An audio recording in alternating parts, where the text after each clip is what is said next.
Hi అండి. నమస్తే. నేను మీ Lakshmi. Welcome back to our channel. ఈరోజు మనం కేఎఫ్‌సి స్టైల్‌లో చికెన్ చిప్స్ చేయబోతున్నామండి. చాలా అంటే చాలా టేస్టీగా ఉంటుంది. పైన క్రిస్పీగా, లోపల సాఫ్ట్‌గా భలే రుచిగా ఉంటుందండి. ఇంట్లో ఉండే వాటిలతోనే ఈజీగా, సింపుల్‌గా ప్రిపేర్ చేసుకోవచ్చు. ఇలా చేస్తే అందరూ గూడా ఇష్టంగా తింటారండి. అంత టేస్టీగా ఉంది ఇది. ఇప్పుడు ఇది ఎలా చేయాలనో తయారీ విధానం చూద్దాము. ముందుగా మనం ఒక హాఫ్ కిలో చికెన్ తీసుకునేయాలండి. ఇదొచ్చేసి హాఫ్ కిలో ఉంది. మీరు ఒకవేళ ఎక్కువగా చేసుకోవాలన్నా చేసుకోవచ్చు. ఇప్పుడు మనం దీన్ని చిన్న చిన్న పీసెస్‌గా కట్ చేసుకునేయాలి. మనకి ఏ సైజు కావాలంటే ఆ సైజుగా కట్ చేసుకోవాలండి. నేనైతే కొంచెం పొడుగ్గా ఇలా మీడియం సైజుగా కట్ చేస్తా ఉన్నాను. మనకు నచ్చిన షేప్‌లో కట్ చేసుకోవచ్చు ఇవి. చికెన్ పీసెస్ అనేది మీడియం సైజులో కట్ చేసుకోవాలండి. అంటే లావుగా కాకుండా కొంచెం పలచగానే ఇలా పొడుగ్గా కట్ చేసుకునేయాలి. మనం తీసుకున్న హాఫ్ కిలో చికెన్‌ని కట్ చేసుకునేద్దాము.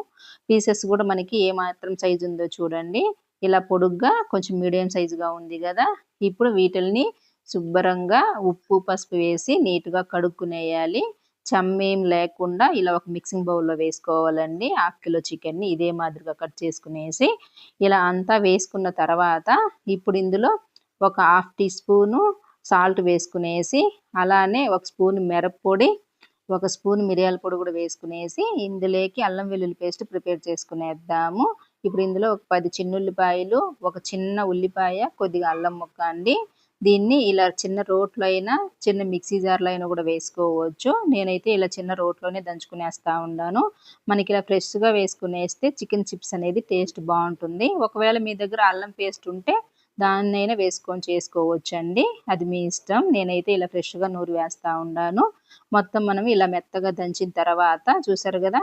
ఇప్పుడు దీన్ని మనము చికెన్‌లో వేసుకునేద్దాము. అంతా ఇలా ముద్దగా తీసుకునేసి, ఇలా చికెన్‌లో వేసుకునేసి, అల్లం వెల్లుల్లి పేస్టు, మిరప్పొడి ఇవంతా చికెన్‌కి చక్కగా ఇలా బాగా కలుపుకునేయాలి.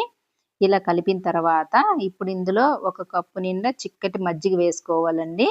మజ్జిగ వేసుకున్న తర్వాత కూడా మనం ఒకసారి ఈ మజ్జిగని, చికెన్‌ని బాగా కలుపుకునేద్దాము. ఇలా కలిపేసేసి ఒక 2 గంటలు ఫ్రిడ్జ్‌లో పెట్టుకునేయాలి. ఒకవేళ మీరు ఈరోజు చేసుకోవాలనుకుంటే ముందు రోజే ఈ మాదిరిగా కలిపి పెట్టుకోండి. చాలా బావుంటుంది. చికెను ఎంత ఎక్కువ సేపు నానితే మనకి ముక్కనేది అంత స్మూత్‌గా, క్రిస్పీగా ఉంటుందండి. ఒకవేళ టైం లేకపోతే 2 గంటలైనా పెట్టుకోవచ్చు. నేనైతే ఇలా మూత వేసేసి ఫ్రిడ్జ్‌లో ఒక 2 గంటలు పెట్టుకునేస్తా ఉండాను.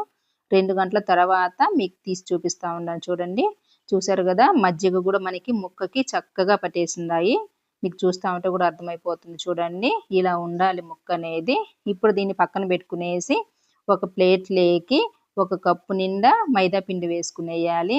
అదే కప్పుతో ఒక అరకప్పు కార్న్‌ఫ్లవర్ వేసుకోవాలి.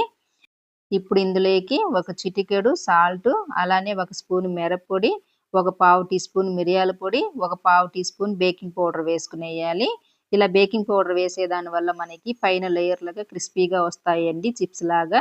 ఇలా వేసి అంతా చక్కగా కలిపిన తర్వాత పక్కన పెట్టుకునేసి, ఒక బౌల్‌లో ఐస్ క్యూబ్‌లు వేసుకునేసి, ఇందులోనే చల్లటి నీళ్లు వేసుకునేయాలి. దీన్ని పక్కన పెట్టుకునేసి, ఇప్పుడు మనం చికెన్‌ని చూద్దాము. చికెన్‌లోంచి ఒక్కొక్క పీస్‌గా తీసుకునేసి ఈ పొడిలో వేసుకోవాలండి. మనం ఈ కార్న్‌ఫ్లవర్, మైదా పిండి ఉంది గదా! ఇందులో ఇలా వేసుకునేయాలి. ఇలా ఒక 4 పీసులు గానీ, 3 పీసెస్ గానీ మనకెన్ని కావాలనుకుంటే అన్ని వేసుకునేసి, పైన ఇలా పొడి పిండి చల్లుకునేసి, ఈ పిండిలో ఇలా బాగా డిప్ చేయాలి. ఈ ముక్కననేది ఇలా చేత్తో అదింపెట్టినట్టుగా ఇలా మొత్తం ఇలా డిప్ చేయాలండి. ఈ పీసెస్‌ని మొత్తం ఇదే మాదిరిగా చేసుకునేసి, జల్లెడ గింట ఉంటుంది గదా! ఇలాంటి పెద్ద హోల్ ఉండే జల్లెడ గింట తీసుకునేసి, అన్నీ ఇదే మాదిరిగా పిండిని ఇదిలిచ్చి వేసుకునేయాలి. ఇలా వేసుకున్న పీసెస్‌నన్నిటిని మనం ఐస్ వాటర్ ఉంటాయి కదా! ఆ ఐస్ వాటర్‌లో ఇలా పెట్టి తీయాలండి. మనం ఇవంతా మునిగేంత వరకు ఇట్లా పెట్టేసి వెంటనే తీసేసేయాలి. ఎక్కువ సేపు ఉంచాల్సిన అవసరం లేదు. ఇలా తీసిన వాటిల్ని మళ్ళా ఈ పొడి పిండిలో వేసుకునేయాలి. సేమ్ ఎలా అయితే ముందు మనము ముక్కకి పిండిని పట్టించినామో, ఇప్పుడు గూడా అదే మాదిరిగా పీసెస్‌కి అన్నిటికి ఈ పిండిని ఇలా చక్కగా పట్టియాలండి. ఇలా పట్టించిన తర్వాత స్టవ్ మీద డీప్ ఫ్రైకి సరిపడా ఆయిల్ పెట్టుకునేసి, నూనె కాగిన తర్వాత మనం ఈ పీసెస్‌ని వేసుకునేద్దాము.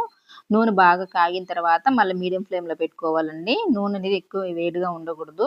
కొంచెం లైట్‌గా అన్నీ మనం ఎలా అయితే ఫ్రై చేసుకుంటామో అదే మాదిరిగా ఆయిల్ ఉండాలి. ఇవి వేసుకున్న ఒక నిమిషం తర్వాత మనం ఇలా జర్ల గెంటుతో అటు ఇటు చక్కగా తిప్పుకునేయాలి. ఇలానే వీటిల్ని గోల్డెన్ బ్రౌన్ కలర్ వచ్చేంత వరకు ఇలా చక్కగా ఫ్రై చేసుకోవాలి. చూసారు కదా! ఇలా వేగిన వాటల్ని ఒక ప్లేట్‌లోకి తీసి వేసుకునేసి మిగతాటివి కూడా సేమ్ ఇదే మాదిరిగా చేసుకోవాలండి. నూనె అనేది ఎక్కువ వేడిగానే ఉండకూడదు. మీడియం ఫ్లేమ్‌లోనే వీటిల్ని ఈ చిప్స్‌ని చక్కగా ఫ్రై చేసుకోవాలి. అప్పుడే మనకి లోపల వరకు కుక్ అయితాయి. ఇలా మనకి ఎన్ని కావాలనుకుంటే అన్ని వేసుకునేసి మిగతా వాటిల్ని ఫ్రిడ్జ్‌లో పెట్టుకొనేసి మనకి ఎప్పుడు కావాలంటే అప్పుడు నూనెలో ఫ్రై చేసుకోవచ్చండి. చాలా బావుంటుంది. ఇది టమోటో సాస్‌తో సూపర్‌గా ఉంటుందండి తింటా ఉంటే. లోపల సాఫ్ట్‌గా పైన క్రిస్పీగా భలే రుచిగా ఉంటుంది. ఇలా మీరు కూడా ఒకసారి చేసుకొని తిని చూసిన తర్వాతనే కామెంట్ పెట్టండి మీకెలా వచ్చిందనేది.